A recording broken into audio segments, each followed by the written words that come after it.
Hello and welcome to the Queber channel. I am Jason, your host. Just wanted to do an update on the server that's downstairs. The Dell PowerEdge R730 XT DX. I'll never remember whether it's XT or DX. It's just one of those things with my brain. The name hasn't stuck. There's a good chance, I'm continuing my testing, but there's a good chance that computer downstairs, the server, is going to become my primary computer. And I will probably sell most of the stuff that's in here. That might seem crazy, but yeah. I'm still astounded that I might be doing it, but yeah, I think I probably will be doing it. I'm loving that server is everything I could want to. It's perfect for AI. It does so many different things. But there's a few things I've got to before that point in time. First of all, it needs graphics cards. Why do I say graphics cards? Yes, because it's going to have more than one graphics card in there. That's the whole point of server, because for VMs and that you can have lots of different ones. So a couple of low powered ones. And then I'm actually probably going to actually plug in a 3090, take the 3090 from here, put it in my eGPU, and probably actually power that for the... it seems crazy, but yeah, I will probably go through that situation with it. I'll sell off all the other parts of this computer at that point in time. But there's quite a few things to get to that point. I've always loved those kind of technologies, and having something like that.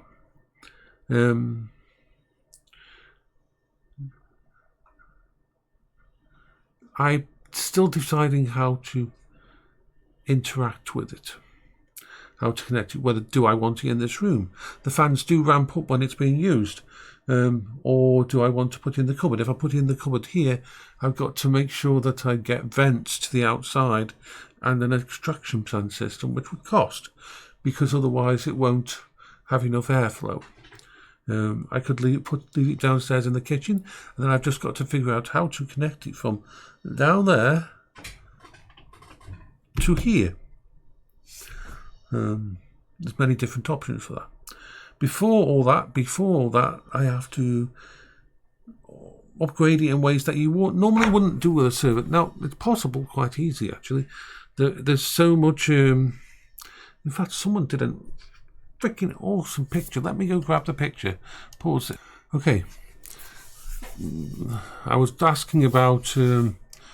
Risers, about the connectors and the risers at the back end of the server and what they're capable of. And so this is basically the expansion for the server, which is amazing, as you can see, showing how much power comes through from the motherboard and that. Through the riser, what type of slot it is. Yes, it's all PCI 3.0, but PCI 3.0 has far enough bandwidth for what I want to do. Now, so there's certain things that a server like this doesn't have that are becoming painfully obvious to me. It's easy to fix, but it's like, you wouldn't usually have Bluetooth on a server like that because of security and stuff. You wouldn't usually have wireless on a server like that because of these things. And you don't need to have 20 or so. This computer's got 20 USB slots at the back of it. You don't need all of that on a server. And it just... those are kind of functionality. If I'm going to use it as a gaming computer as well as everything else, then I need to work out how to get it all working. For example, I need to... A normal server, you would never put Bluetooth and wireless on because it's a great security risk. Definitely in a data center, you'd never do that. Most of this stuff is air-gapped and stuff and doesn't connect to the outside internet. But this is on an internal network. It's not connecting to outside the house. Bluetooth is freaking important for keyboards and mice and anything else I want to connect to that way. So I want to get a combination Bluetooth and Wi-Fi PCI Express card for it. Just for... So I want to connect my Valve Index to it. Yes, my Valve Index to it. I will need... It only has two. On the front, it has one USB 2. On the back, it has two USB 3s, and those USB 3s are limited to about 300 megabyte, which is about 30 megabyte, whatever, megabits per second or something like that. I know now because I'm transferring stuff onto the damn thing. It only has a 1 gigabit Ethernet, so I want to put in a 10 gigabit Ethernet connection, an Intel one. I want to put an expansion card for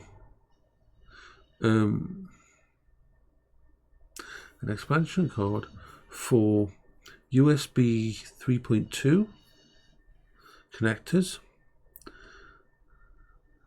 I want to put in the wireless system, that's 3. I want to put in 2 graphics cards, which will be low-powered graphics cards, which will be used all the time. One Radeon and one NVIDIA. They will be used for different VMs, and that can be split off for different things, so that's that. And then I want, the big expense is a USB 4 or Thunderbolt 3 card. It's no use going to Thunderbolt 4 because Thunderbolt 4 is a PCI Gen 4. But Thunderbolt 3 should work fine on one of those PCI Express things. So that's what I've got to do over time. Massive shopping list, long term. Some of the bits and pieces I've got in the house that I can just take and use. Other bits and pieces are more like, I'm going to have to figure out how to afford these. But once I've done it, then I will have to sort out the infrastructure. Now, the infrastructure is quite easy if I put it in that. I can either put it in a rack box in the bedroom, or I can put it in that cupboard there or leave it downstairs. Each one's a problem. If I've got it in a rack box, then I'm going to have to buy the rack box, and they're quite expensive. Then I'll have to... Normal wiring and cabling will be fine after that point. But if it's in that cupboard, it's going to have an extension on the USB leading out through a hole in the server into here, connected here, because I still want to game here. I still want to use these 2 monitors here. In fact, I'd probably have 3 monitors connected to it, one to its own VGA connector and the other 2 to the graphics cards. So there's a lot of infrastructure. And if I have it downstairs, which is the easiest one, as silly as it sounds, it could just sit on and stay where it is on the actual kitchen table. My kitchen table could become a rack server.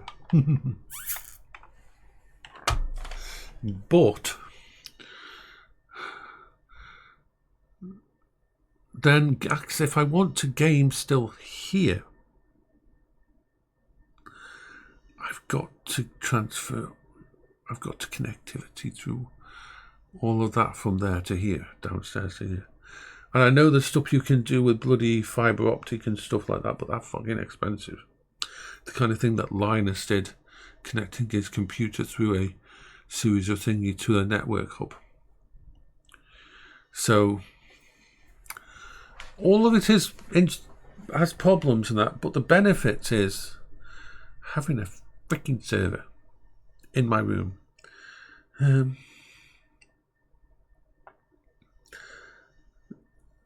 doing all this off there. Yes, I know it will never be as powerful as this system, but think about the games I play. Star Trek Online, even though the engine is updated, it's from like 2013. Actually, no, 2009, actually, bloody hell. 2009, or the original came out then. So, and most of the games you see me are not old games. I mean, are not new games. I don't do the AAA title stuff anymore.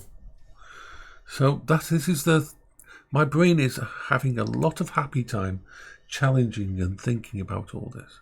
So I will say bye-bye for now.